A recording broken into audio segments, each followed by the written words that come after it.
তো এখন আমি বেরোচ্ছি বিকালবেলায় যে আমার বাসার গেট থেকে বের হলাম। সময় এখন বাজে 4:30। আসরের নামাজ পড়ে বেরোইছি। তো কয়েকদিন যাবৎ অনেক ভূমিকম্পের ধাক্কা দিচ্ছে। তো ভূমিকম্পের প্রধান যে করণীয় সেটা হচ্ছে একটাই, আপনি নামাজ কালাম পড়বেন, জিকির করবেন এবং আল্লাহর কাছে তওবা করে গুনাহ মাফ চাবেন এবং আল্লাহ পাক ভূমিকম্প আযাব থেকে সবাইকে যেন রক্ষা করে সেই দোয়াই করি। এখন আসল কথায় আসি। এখন আপনারা একটা জিনিস দেখবেন, পাহাড়ি এলাকায় যখন যাবেন তখন কিন্তু ওইখানে দেখবেন মাটি সমতল না, মানে নিচের মাটি, উপরে পাহাড়, এক সাইডে আপনার পর্বত, আরেক সাইডে সমুদ্র, এই উঁচা পাহাড় আবার টিব্যাগ, মানে আল্লাহর হুকুমে এই জমিন কিন্তু টিকে আছে। আল্লাহ পাকের বিশেষ ফেরেশতা দ্বারা নিয়ন্ত্রণ করে এই ভূমি। তো আপনারা যদি বেশি বেশি আল্লাহ পাকের ইবাদত বন্দি করেন, অ্যাটলিস্ট 5 ওয়াক্ত নামাজ কালাম পড়েন, গুনার কাজ থেকে দূরে থাকেন, তাহলে কিন্তু আল্লাহ পাক আপনাকে কবুল করবে। আর আল্লাহ পাকের কাছে আমি প্রার্থনা করি, অ্যাটলিস্ট আল্লাহ পাক ওই শতকর্ষমিষ্ট যেই কতগুলো লোকজনদের জন্য আল্লাহ পাক ভূমিকম্পের একটা নাড়া দিছে, আমি বলবো আল্লাহ পাক যেন তাদেরকে কবরে আযাব দান করে, জাহান্নামে ফেলে, তারপরে যেন আল্লাহ ভূমিকম্প না দেয়। কারণ কতিপয় লোকদের জন্য, কিছু ভালো নেক আমলকারী বান্দাদের জন্য ক্ষতি না হয়, এই জন্য আল্লাহ পাকের কাছে আমি প্রার্থনা করি আল্লাহ যেন সবাইকে বার্ধক্য অবস্থার স্বাভাবিক মৃত্যু দান করে। সবাইকে আল্লাহ পাক ভূমিকম্পের আযাব থেকে রক্ষা করুন, ভূমিকম্পজনিত ক্ষয়ক্ষতির হাত থেকে রক্ষা করুন, ভূমিকম্পে যেন অ্যাটলিস্ট কারো মৃত্যু না হয়। আর আমি যেহেতু 5 ওয়াক্ত নামাজ কালাম পড়ি, এখন আমার একটাই মানে মনে যাতে এই দোয়াটা সব সময় থাকে যে আল্লাহ আমাদেরকে ভূমিকম্পের কোনো আযাব দিও না, আমাদেরকে স্বাভাবিক মৃত্যু দাও। মরতে তো হবে একদিন অবশ্যই, কিন্তু আল্লাহ পাক যেন আমাদের সবাইকে স্বাভাবিক মৃত্যু দেয়। আর বিশেষত যারা অনেকেই আছে যারা গুনাহগার, আপনাদের সমাজে যেরকম ভালো লোক আছে সেরকম খারাপ লোকও আছে যারা দিনে দুপুরে চোরের মতো খারাপ কাজ করতেছে। কিন্তু তাদেরকে আমি একটা কথাই বলবো যে আল্লাহ পাক কিন্তু সব কিছু দেখেন, আল্লাহ পাক ছাড় দেন কিন্তু ছেড়ে দেন। আর কবরের আযাব ভয়াবহ, আপনারা এখনও সময় আছে, সময় ছাড়তে সবাই সাবধান হয়ে যান, ভালো হয়ে যান। কারণ ওই যে মুসা আলাইহিস সালামের যুগে যখন আপনার ফেরাউন যখন সমুদ্রের পানি তার উপর পড়ে যায়, তখন সে বলে, হে মুসা, আমি তো রবের উপর ঈমান আনলাম।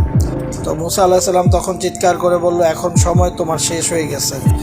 তো এইভাবে মুসা আলাইহিস সালামের যুগে আপনার ওই ফেরাউনের ধ্বংস হয়ে গেছে। তো কতগুলো আযাব, ভয়াবহ আযাব, এগুলো দেখেন আশপাশে অনেক ভূমিকম্প হচ্ছে, এগুলো কিন্তু মানুষদের জন্যই হচ্ছে। আল্লাহ পাক নারাজ।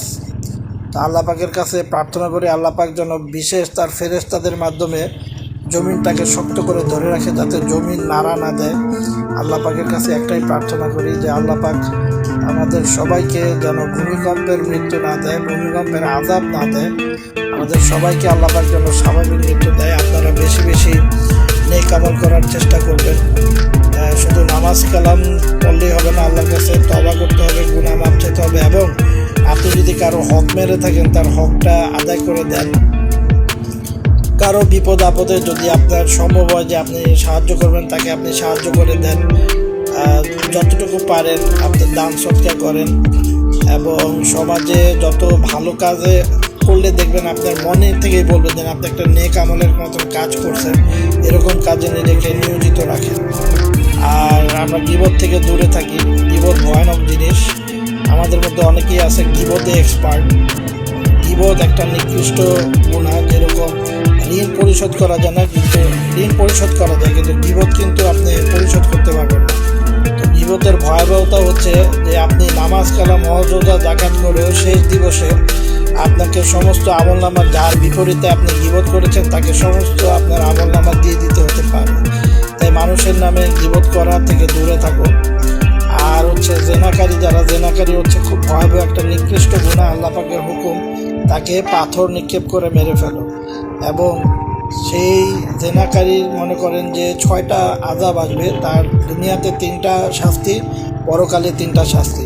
এবং এক রাতে হাদিসে দেখেছি যে আমি তো হাদিসে পড়লাম যে জাহান্নামীরা নাকি জেনাকারীর দুর্গন্ধে টিকতে পারবে না, তারা তো জাহান্নামে যাবে, জাহান্নামীরা পর্যন্ত মানে অতিষ্ঠ ঘটবে জেনাকারীর দুর্গন্ধে।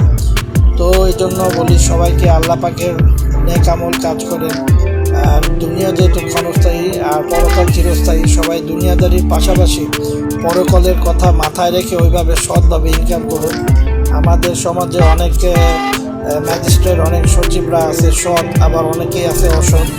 আবার যেরকম পুলিশের মধ্যে যেমন সৎ আছে, আবার পুলিশের মধ্যে অসৎও আছে। সমাজে যেরকম ভালো মানুষ থাকে, আবার সমাজে খারাপ মানুষও থাকে। তাই আল্লাহ পাকের কাছে আমি দোয়া করি যে আল্লাহ পাক যদি কারোর উপর নারাজ থাকে, তাকে আল্লাহ আপনি আযাব দেন কবরে, তাকে আপনি জাহান্নামে ফেলুন, তারপরেও ভূমিকম্পের আযাব দিয়েন না আমাদেরকে। আমাদের সবাইকে আল্লাহ স্বাভাবিক মৃত্যু দান করেন, গুনাহ খাতাগুলি মাফ করেন এবং বেশি বেশি নেক আমল করার তৌফিক দান করেন। তো আসছিলাম আমি একটু লাস্ট ফার্মায়, আমি এখানে একটা ওষুধ কিনবো। সবাই ভালো থাকেন, সুস্থ থাকেন, ফি আমানিল্লাহ। এটা হচ্ছে পান্থপথ লাস্ট ফার্মা।